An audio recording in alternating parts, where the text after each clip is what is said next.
Good morning student.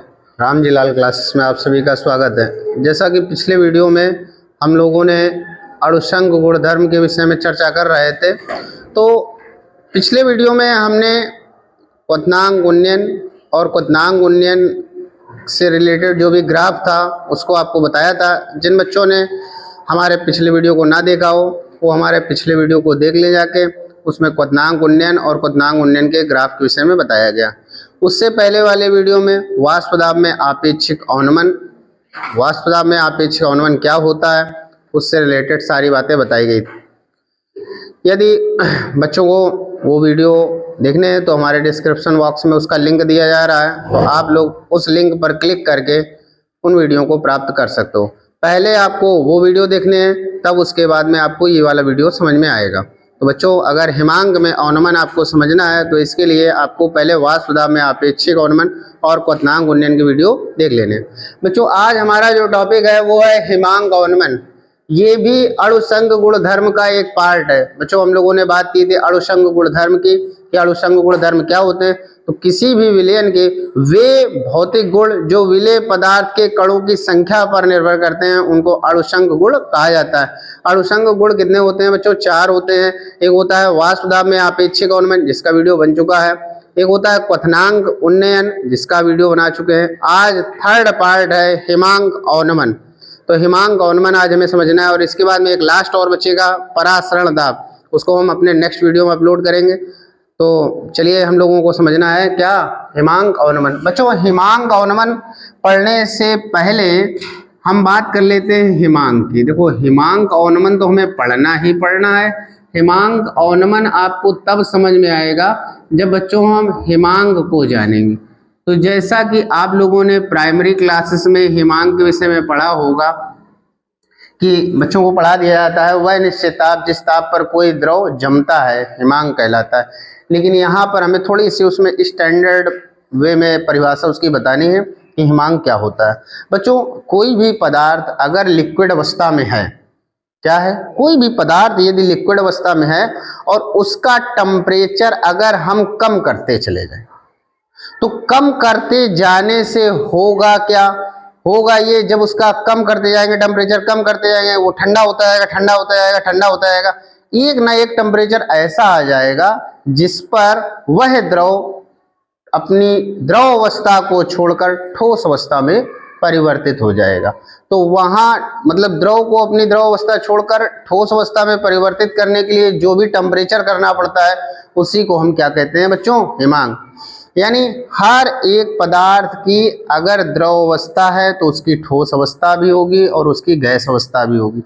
बस आपको याद रखना है हिमांक क्या है? किसी वह निश्चित ताप जिस ताप पर कोई ठोस, किसमें ठोस अवस्था को छोड़कर, इसमें कोई द्रव अपनी द्रव अवस्था को छोड़कर ठोस अवस्था में परिवर्तित हो जाता है, क्या कहलाता है? उसका हिमांक कहलाता है। इसको हम लोग वाष्प दाब के हिसाब से समझेंगे। बच्चों, जैसा कि हमने आप लोगों को पिछले वीडियो में बताया था कि किसी भी शुद्ध विलायक का वाष्प दाब, किसी भी शुद्ध विलायक का वाष्प दाब विलयन के वाष्प दाब से अधिक होता है, और किसी विलयन का वाष्प दाब किसी शुद्ध विलायक के वाष्प दाब से कुछ कम होता है। तो यहाँ पे हमें समझना है हिमांक पहले क्या होता है। तो वह निश्चित ताप जिस ताप पर किसी द्रव का वाष्प दाब उसकी ठोस अवस्था के वाष्प दाब के बराबर हो जाता है, क्या कहलाता है? हिमांक। हिमांक की परिभाषा हम लोग लिखेंगे बच्चों, हिमांक। हिमांक क्या होता है? हिमांक होता है वह निश्चित ताप, बच्चों ध्यान से देखिए, वह निश्चित ताप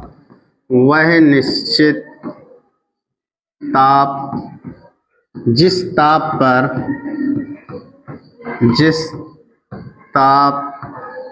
पर किसी द्रव का वाष्प दाब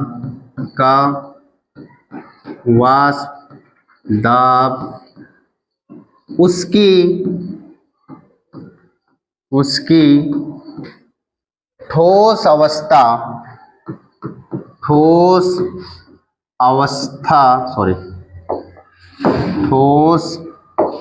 अवस्था के वाष्प दाब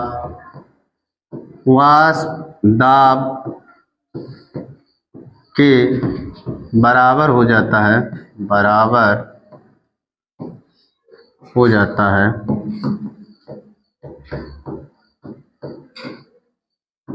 क्या कहलाता है? हिमांक कहलाता है,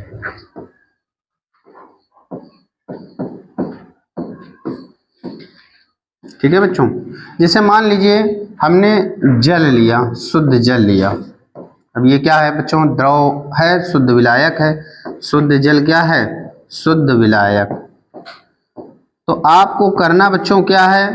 ये किसी ना किसी टेम्परेचर पर होगा। अब आपको अरे जल है तो कुछ ना कुछ टेम्परेचर होगा, मान लो कमरे के ताप पर ही। तो आपको करना क्या है बच्चों? आपको करना ये है, इसके टेम्परेचर को कम करना। अब कम करिए तो मान लीजिए कमरे का ताप हमने मान लिया 25 डिग्री सेंटीग्रेड, तो कम कर रहे हैं तो 25 के बाद 24 होगा, 23 होगा, 22 होगा, 21 होगा, 20 होगा, 18 होगा। इस प्रकार से क्या होगा? हम ताप को कम करते जाएंगे तो देखेंगे क्या कि ये हमारा जो जल है ये ठंडा हो रहा है। एक टेम्परेचर ऐसा आ जाएगा, उसके बाद में यह अपनी द्रव अवस्था में रहेगा ही नहीं, ये ठोस अवस्था में परिवर्तित हो जाएगा, अर्थात बर्फ बन जाएगा। और उस समय जो ताप होगा वही क्या कहलाएगा? इसका हिमांक कहलाएगा। क्या कहलाएगा बच्चों? हिमांक कहलाएगा। हिमांक को हम लोग फ्रीजिंग पॉइंट कहते हैं, इसीलिए TF से प्रदर्शित करते हैं। किससे? TF से। अब चूंकि ये शुद्ध जल का है और हम पिछले कई वीडियो में बताते चल रहे हैं, जब भी कोई शुद्ध की बात करेंगे तो हमेशा नॉट लगाकर बात करेंगे, तो इसीलिए हमने TF नॉट से प्रदर्शित कर दिया। तो बच्चों हिमांक की परिभाषा क्या है? अब आपको अगर आपसे कोई पूछे कि बच्चों हिमांक की परिभाषा बताओ, तो हिमांक की परिभाषा आपको प्राइमरी क्लास वाली नहीं बतानी है, आपको ये बतानी है कि हिमांक वह निश्चित ताप है जिस ताप पर हिमांक वह निश्चित ताप है जिस ताप पर हिमांक वह निश्चित ताप है हिमांक वह निश्चित ताप है, या वह निश्चित ताप जिस पर, सही तो लिखा था यार, हिमांक वह निश्चित ताप है जिस ताप पर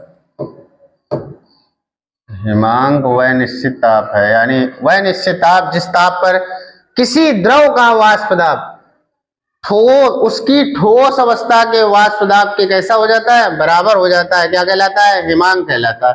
तो उम्मीद करते हैं हिमांक समझ में आ गया होगा। किसी द्रव का वह निश्चित ताप जिस ताप पर उस द्रव का वाष्प दाब उसकी ठोस अवस्था के वाष्प दाब के बराबर। बच्चों हम लोगों ने पढ़ रखा है, क्वथनांक में पढ़ रखा है, यदि हम किसी द्रव का ताप बढ़ाते हैं तो वाष्प दाब बढ़ता है, ताप घटाते हैं तो वाष्प दाब कम होता है, क्योंकि वाष्प दाब जो होता है वो टेम्परेचर के डायरेक्टली प्रोपोर्शनल होता है।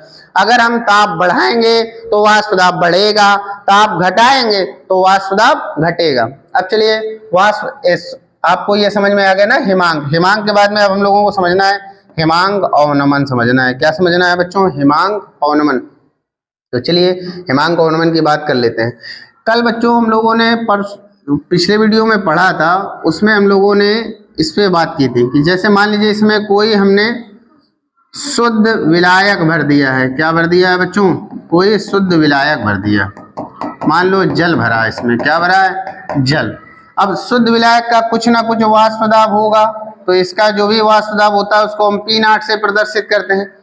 किससे प्रदर्शित करते हैं? P0 से प्रदर्शित करते हैं। इसको एक ग्राफ से समझिए बच्चों। जैसे मान लीजिए एक ये हमने लाइन खींची, एक ये लाइन खींची, जरा ध्यान से देखिए।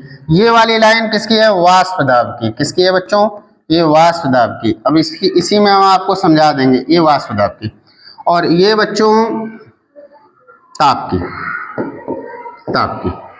तो जैसे हम बात करें हिमांक की, किसकी बात करें? हिमांक की।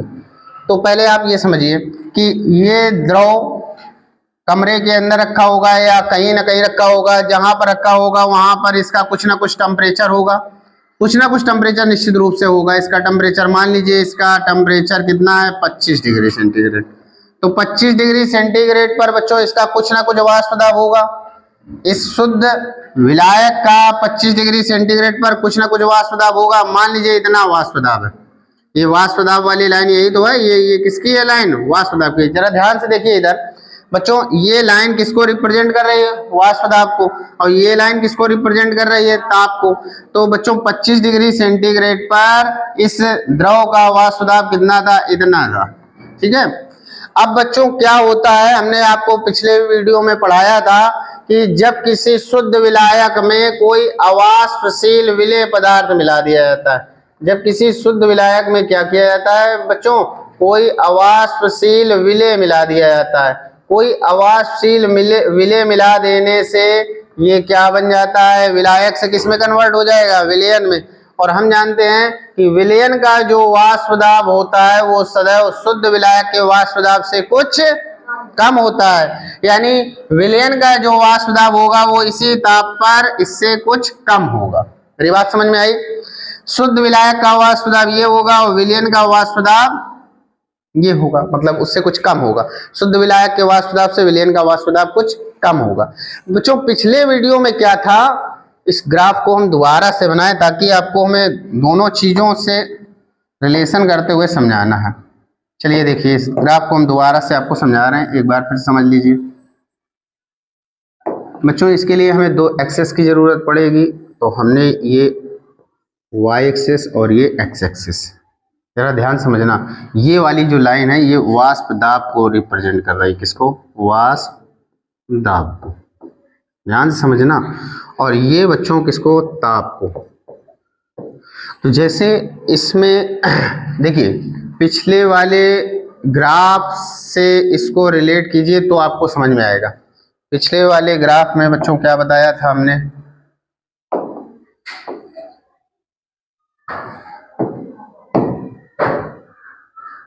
याद होगा आपको, पिछले वाले ग्राफ में हमने क्या बताया था, और पिछले वाले ग्राफ में हमने ये बताया था कि ये वो रेखा है, ये वो लाइन है जिसका वाष्प दाब बच्चों कितना है, 1 एटीएम। कितना है, 1 एटीएम। और एक बात बताओ, 25 डिग्री सेंटीग्रेड पर ये कोई लिक्विड है, लिक्विड का शुद्ध विलायक है, तो शुद्ध विलायक का 25 डिग्री सेंटीग्रेड पर कुछ ना कुछ वाष्प दाब होगा। मान लीजिए वाष्प दाब कितना है, इतना है, ये पॉइंट मिल गया वाष्प दाब। ये किसका वाष्प दाब, ध्यान से समझो बच्चों, ध्यान हटाओगे तो समझ में नहीं आएगा। 25 डिग्री सेंटीग्रेड ताप पर शुद्ध विलायक का वाष्प दाब कितना है, यहां पर है, ये वाला पॉइंट, इसको ऐसे मिला दें डॉट डॉट करके। 25 डिग्री सेंटीग्रेड पर इसका, इस शुद्ध विलायक का वाष्प दाब कितना है बच्चों, इतना।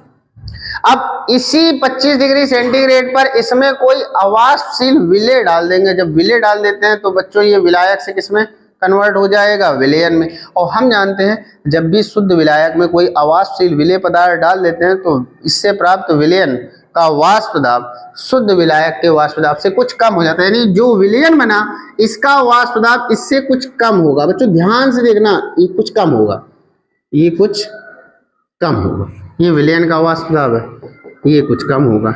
अब कल वाले में हम क्या पढ़ रहे थे, कल वाले में हमें इसका टेम्परेचर क्या करना था भाई, ये हमें वाष्प दाब बढ़ाना था, और वाष्प दाब बढ़ाने के लिए भी टेम्परेचर जिम्मेदार होता है और वाष्प दाब कम करने के लिए भी टेम्परेचर जिम्मेदार होता है। लेकिन कल हमें वाष्प दाब बढ़ाना था और वाष्प दाब बढ़ाकर कितना करना था, 1 एटीएम। तो बच्चों ध्यान से समझो, अगर वाष्प दाब बढ़ाना है तो इसका वाष्प दाब यहाँ से यहाँ करने के लिए हमें जितना भी टेम्परेचर देना पड़ता था उससे अधिक इसमें टेम्परेचर देना पड़ता था। जरा ध्यान समझो, इसका वाष्प दाब बच्चों कम, इसका वाष्प दाब ज्यादा है, इसका वाष्प दाब कम है, तो ज्यादा वाष्प दाब वाले को 1 एटीएम करने के लिए हमें टेम्परेचर कम देना पड़ता था, इसको 1 एटीएम करने के लिए हमें टेम्परेचर ज्यादा देना पड़ता था, यानी विलयन को वाष्पित करने के लिए टेम्परेचर ज्यादा देना पड़ता था। इसीलिए विलयन का क्वथनांक शुद्ध विलायक के क्वथनांक से ज्यादा आ रहा था। विलयन का क्वथनांक भाई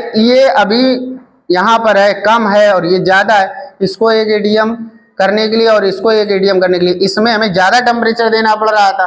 इसीलिए विलयन का क्वथनांक शुद्ध विलायक के क्वथनांक से कुछ अधिक आ रहा था। परंतु अब हमें इसका वाष्प दाब बढ़ाना नहीं है, क्या करना है, घटाना है। तो मान लीजिए बच्चों कि इस टेम्परेचर पर, हम माने ले रहे हैं इस टेम्परेचर पर, इस ताप पर कह रहे हैं, चलो हाँ कोई ताप इसके लिए फिक्स करते हैं, ये तो वाष्प दाब आ गया।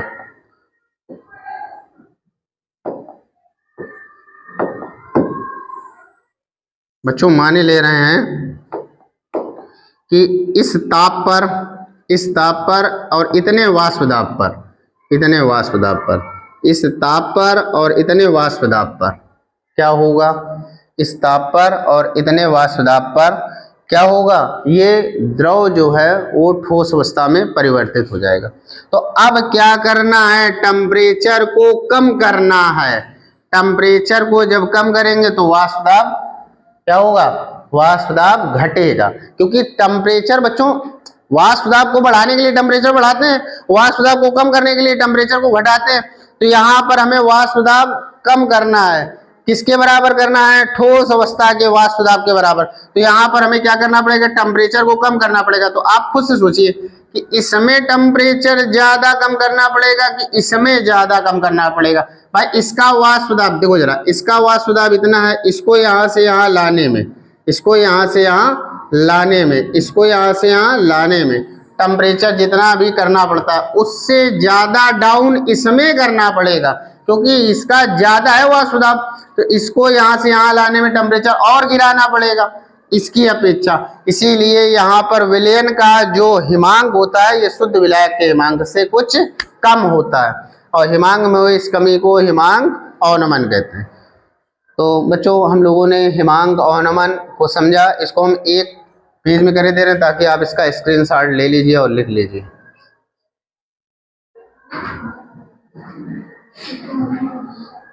स्क्रीनशॉट ले लीजिए।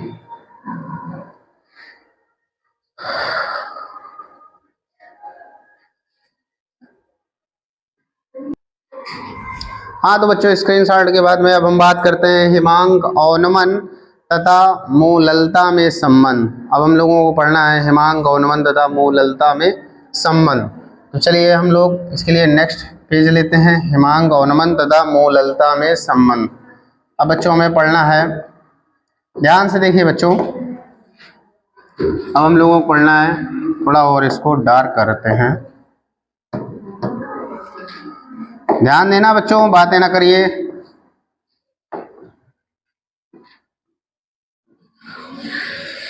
हिमांक अवनमन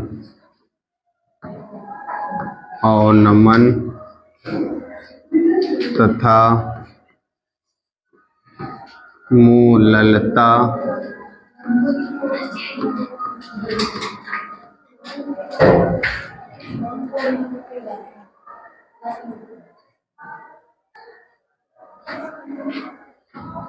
मूललता में संबंध।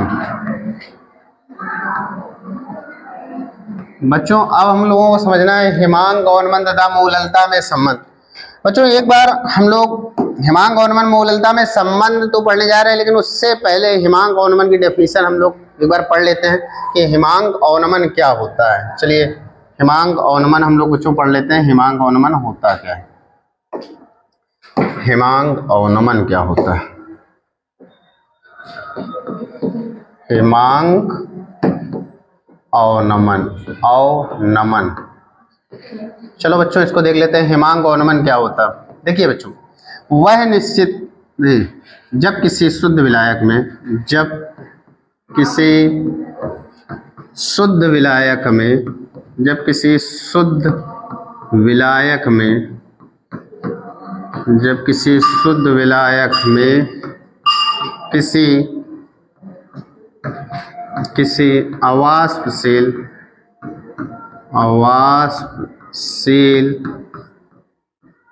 विलेय, किसी अवाष्पशील विलेय पदार्थ को मिलाया जाता है,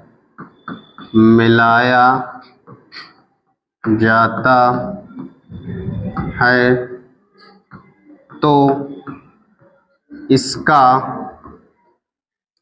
इस विलयन का वाष्प दाब, तो इस तो इससे प्राप्त विलयन का वाष्प दाब सदैव शुद्ध विलायक के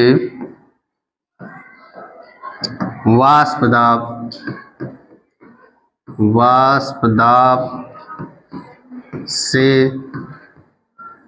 कुछ कम होता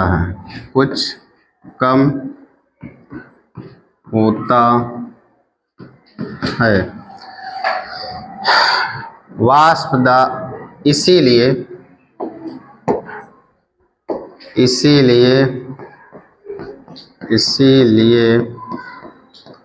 विलयन का हिमांक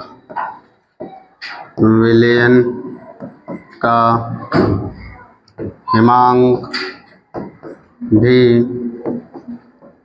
शुद्ध विलायक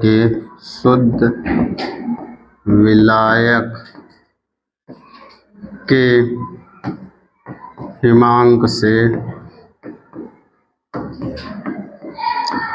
कुछ कम होता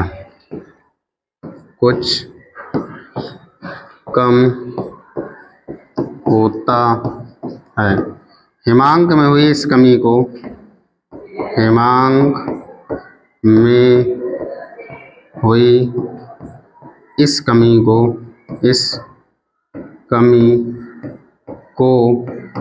हिमांक अवनमन कहते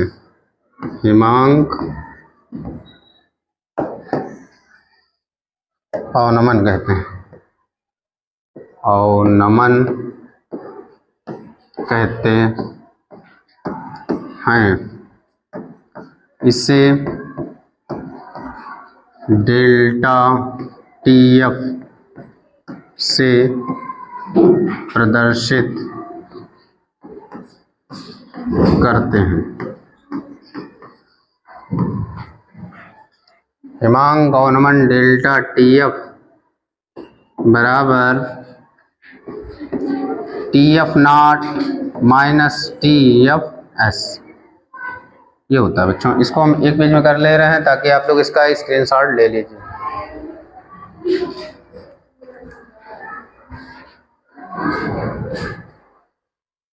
स्क्रीनशॉट।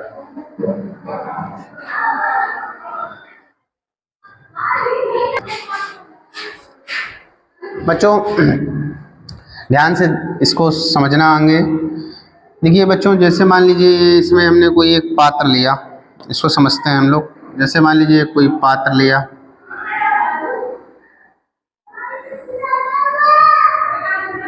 इस पात्र में हमने कोई शुद्ध विलायक भर दिया। क्या भर दिया बच्चों? कोई शुद्ध विलायक भर दिया।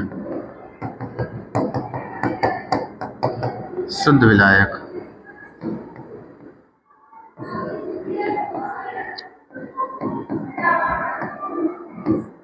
क्या भर दिया? शुद्ध विलायक। जब इसमें शुद्ध विलायक भर देंगे, ध्यान समझना, जब इसमें शुद्ध विलायक भर देंगे तो इसका कुछ ना कुछ इसका वाष्प दाब होगा। इसका कुछ ना कुछ वाष्प दाब होगा। सॉरी, P0 केवल लिखें। इसका कुछ ना कुछ वाष्प दाब होगा बच्चों। अब इसके बाद में हमें क्या करना है? इसका टेम्परेचर घटाना है, टेम्परेचर कम करना है। कितना कम करना है? इतना कम करना है कि इसका वाष्प दाब इसकी ठोस अवस्था के वाष्प दाब के बराबर हो जाए। तो मान लीजिए कि इसका टेम्परेचर घटाते घटाते एक अवस्था ऐसी आ गई कि ये ठोस अवस्था में परिवर्तित हो गया। तो उसके लिए जो भी हम ताप रखेंगे उसको हम लोग TF0 से प्रदर्शित करेंगे। ये हो गया शुद्ध विलायक का हिमांक। इसके बाद में बच्चों इसमें कोई अवाष्पशील विलेय पदार्थ हम लोग ऐड कर देते हैं। कोई अवाष्पशील विलेय पदार्थ ऐड कर देते हैं। तो बच्चों जैसा कि पिछले क्लास में हमने पढ़ा है कि शुद्ध विलायक में कोई अवाष्पशील विलेय पदार्थ मिला देने पर विलयन प्राप्त होता है, और इस विलयन का जो वाष्प दाब होगा वो हमेशा इस शुद्ध विलायक के वाष्प दाब से कम होगा। यानी विलयन का जो वाष्प दाब होगा P S is smaller than P not.